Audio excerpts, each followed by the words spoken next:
दिक् अनुपात 2 - 1 2 हैं, तो दिक् कोज्याएं मतलब दिक् कोसाइन क्या होंगी। तो देखिए हमें रेखा के दिक् अनुपात दिए गए हैं, तो रेखा के दिक् अनुपात हमने लिखा कौन कौन से दिक् अनुपात थे। तो दिक् अनुपात हमें पता थे कि 2 - 1 और -2 हैं दिक् अनुपात। अतः रेखा की जो दिक् कोज्याएं होंगी, अब आपको पता होगा कि दिक् कोज्याएं जो होती हैं उन्हें ही हम दिक् कोसाइन कहते हैं। तो हम चाहे दिक् कोज्याएं लिख दें या दिक् कोसाइन लिख दें। अब कैसे निकाली जाती हैं, तो ऊपर लिखिए दिक् अनुपात और नीचे होता है दिक् अनुपातों के वर्गों का योगफल करनी के अंदर। एक दिक् अनुपात 2 होगा और एक -1 है, तो -1 के बटे भी दिक् अनुपातों के वर्गों का स्क्वायर होता है। और फिर अगला दिक् अनुपात -2 है, तो -2 के बटे भी दिक् अनुपातों के वर्गों का योगफल होगा।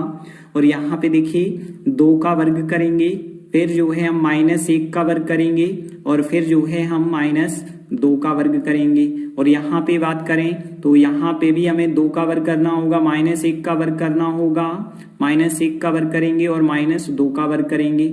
और फिर यहाँ पे भी सेम बिल्कुल 2 का वर्ग करेंगे, -1 का वर्ग करेंगे और फिर प्लस जो है -2 का भी हमें वर्ग करना होगा। और आगे यदि आप सॉल्व करेंगे तो देखिए क्या आएगा, 2 बटे यहाँ पे देखिए 2 का वर्ग 4, 2 का वर्ग 4, 1 का वर्ग 1, 9 हो जाएगा। और यहाँ पे -1 बटे यहाँ पे भी 9 होगा और -2 बटे यहाँ पे भी 9 हो जाएगा। अब देखिए यहाँ पे 2 बटे 9 का वर्गमूल कितना होता है, 3 होता है, तो 2 बटे 3 -1 बटे 3 हो जाएगा और यहाँ पे -2 बटे 3 हो जाएगा। यही हमारा अभीष्ट आंसर होगा।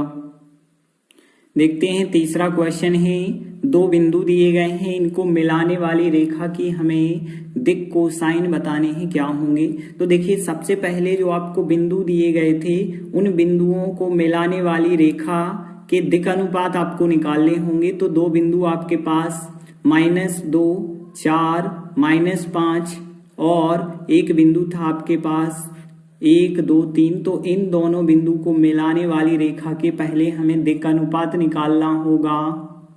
तो देखिए सबसे पहले हमने लिखा इन 2 बिंदुओं को मिलाने वाली रेखा के दिक् अनुपात। अब दिक् अनुपात आपको पता होंगे x2 - x1 और y2 - y1 और z2 - z1 करके आप निकालते हैं। तो यहाँ x1 y1 z1 x2 y2 z2 सबके मान दिए गए हैं। तो 1 -2 करेंगे तो 1 -2 हो जाएगा, 2 -4 हो जाएगा, तो 2 -4 हो जाएगा, 3 -5 हो जाएगा, तो 3 -5 हो जाएगा।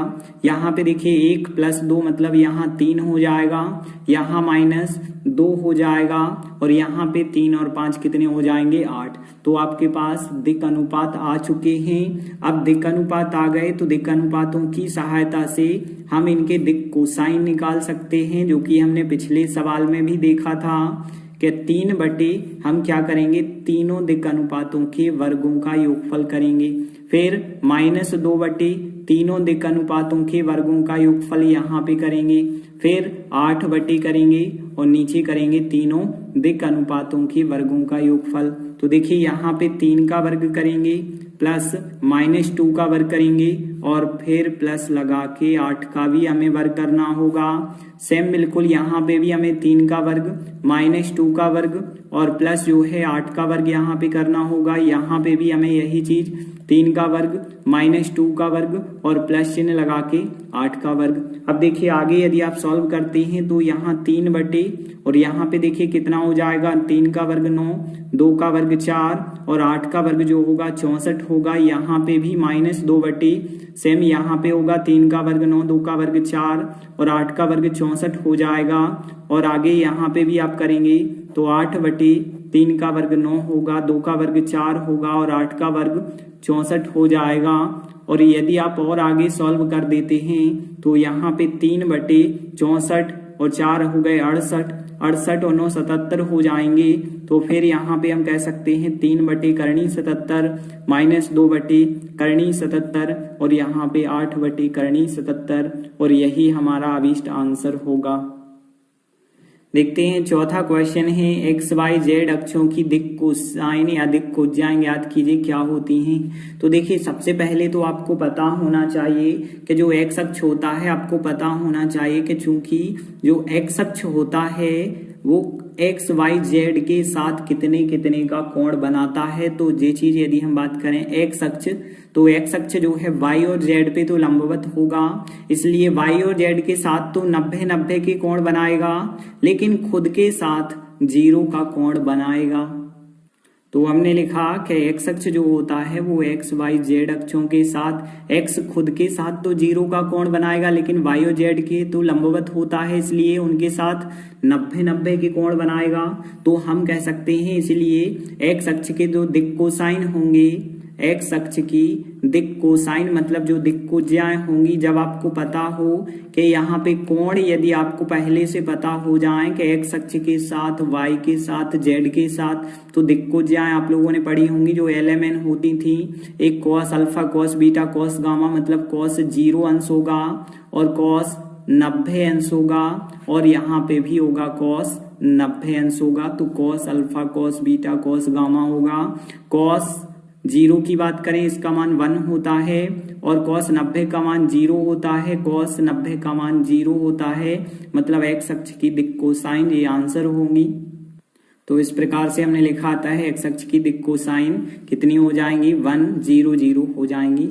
अब देखिए इसी प्रकार से यदि हम देखें तो वाई अक्ष और जेड अक्ष की भी निकाल सकते हैं। तो इसी प्रकार जो वाई अक्ष होगा, वाई अक्ष भी तो कोण बनाता होगा, तो वाई अक्ष जो होगा खुद y के साथ तो 0 का कोण बनाएगा, जबकि x और z के साथ तो लंबवत होगा, मतलब 90-90 के कोण बनाएगा। तो देखिए हमने लिखा कि y अक्ष जो होता है x y z के साथ, देखिए y खुद के साथ तो 0 का कोण, बाकी x और z के तो लंबवत होगा, मतलब 90-90 के कोण बनाएगा। तो y अक्ष की दिक् कोज्याएं कितनी हो जाएंगी, एक होगा कॉस अल्फा, अल्फा मतलब यहाँ पे 90 का कोण, और एक हो जाएगा फिर कॉस 0 का कोण, एक हो जाएगा कॉस 90 का कोण, मतलब यहाँ पे कॉस 90 का मान 0, कॉस 0 का मान 1 और कॉस 90 का मान कितना होगा, 0 होगा। तो y अक्ष की दिक् कोज्याएं प्राप्त हो जाएंगी। इसके बाद देखिए अब हम बात करें जेड अक्ष की, तो देखिए हम लिखेंगे इसी प्रकार से, इसी प्रकार जैसे हमने एक्स वाई की बात करी है तो इसी प्रकार जेड अक्ष की भी बात होगी।